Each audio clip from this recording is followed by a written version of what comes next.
صل على سيدنا ومولانا محمد اللهم صل على سيدنا ومولانا محمد وعلى آله وصحبه وبارك وسلم اللهم صل على سيدنا ومولانا محمد۔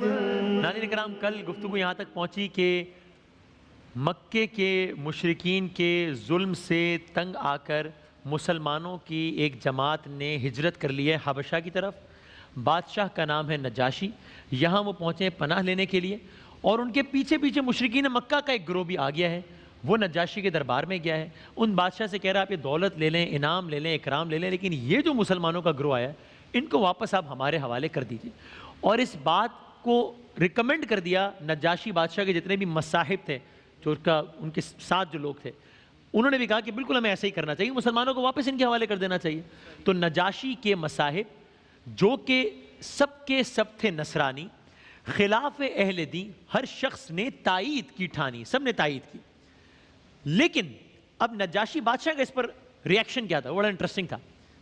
سرداران مشرکین مکہ کے سفیر کی مسلمانوں کے خلاف شکایات سننے کے بعد نجاشی نے اس بات کو مناسب سمجھا کہ مسلمانوں کو بھی دربار میں بلا لیا جائے، ان کا موقف بھی سن لیا جائے۔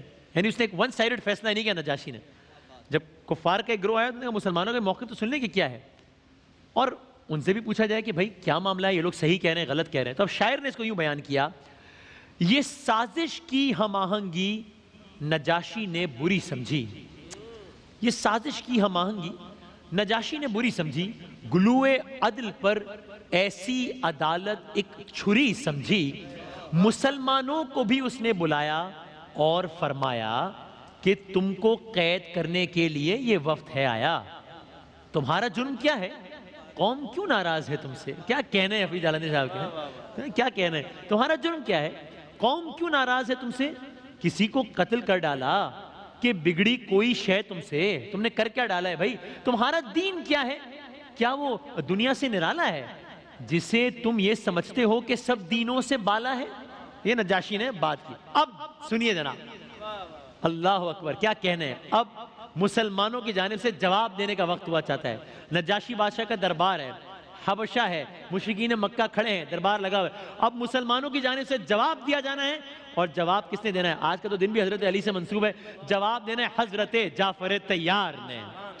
بلکہ ایک شعر آپ سنا دیجئے حضرت علی کے حوالے سے، پھر ہم آگے بڑھتے ہیں۔ فزت برب الکعبہ، یہ کہہ کے حیدر نے، یہ کہہ کے حیدر نے، یہ کہہ کے حیدر نے سجدے میں رکھی پیشانی، اللہ کیا کہنے ہیں، سبحان اللہ، فانی، اللہ پھر پڑھئے گا باقی من کل فانی، یہ کہہ کے حیدر نے، یہ کہہ کے حیدر نے، یہ کہہ کے حیدر نے سجدے میں رکھی پیشانی، بس اللہ باقی من کل فانی، اللہ باقی سبحان اللہ، سبحان اللہ، کیا کہنا ہے۔ وہاں حیدر، حضرت علی نے یہ پیغام دیا، یہاں جعفر طیار یہ پیغام دے رہے ہیں۔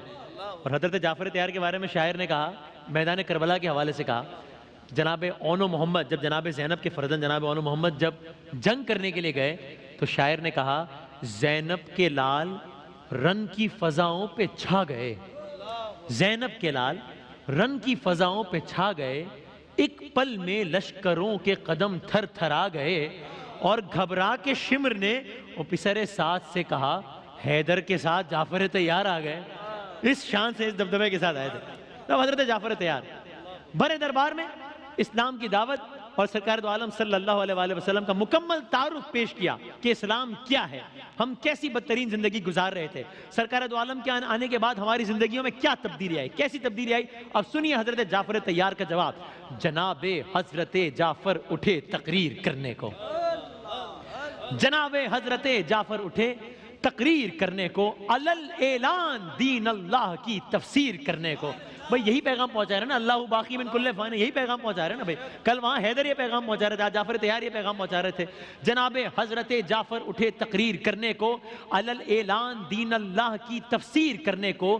کہا اے بادشاہ، ہم لوگ کافر اور جاہل تھے، سب قوم کی بات ہو رہی ہے، ہم اس دار مشقت میں نکمے اور کاہل تھے، بہت بدکار تھے، قوم کا حال بتا رہے ہیں، بہت بدکار تھے، بت پوجتے، مردار کھاتے تھے، غریبوں کو، شریفوں کو، ضعیفوں کو ستاتے تھے، یتیموں پر، غلاموں، لونڈیوں پر ظلم ڈھاتے تھے، پڑوسی زیر دستوں کو زبردستی دکھاتے تھے۔ دقیقہ کون سا باقی رہا تھا ڈوب جانے میں، سہارا کوئی بھی حاصل نہ تھا ہم کو زمانے میں، تکلف برطرف جاتے تھے ہم سیدھے جہنم میں، اسی اسنا میں ایک سچا نبی پیدا ہوا ہم میں، اسی اسنا میں ایک سچا نبی پیدا ہوا ہم میں، نبی شہرا ہے ساری قوم میں جس کی امانت کا، کوئی منکر نہیں جس کی صداقت کا، دیانت کا۔ وہ آیا اور اس نے دعوت اسلام دی ہم کو، نکالا موت کے پنجے سے، بخشی زندگی ہم کو، ہمیں تلقین کی ان پتھروں کا پوجنا چھوڑو۔ اب جناب جعفر طیار کا یہ بیان جاری ہے نجاشی بادشاہ کے دربار میں۔ اب اس بیان کا کیا اثر ہوا اور اس کے بعد یہ معاملہ آگے کہاں تک پہنچا، اس کے لیے آپ کو کل کا انتظار کرنا ہوگا۔ ایک وقفے کے بعد دوبارہ حاضر ہوتے ہیں انشاءاللہ۔ یہی ماہ ہے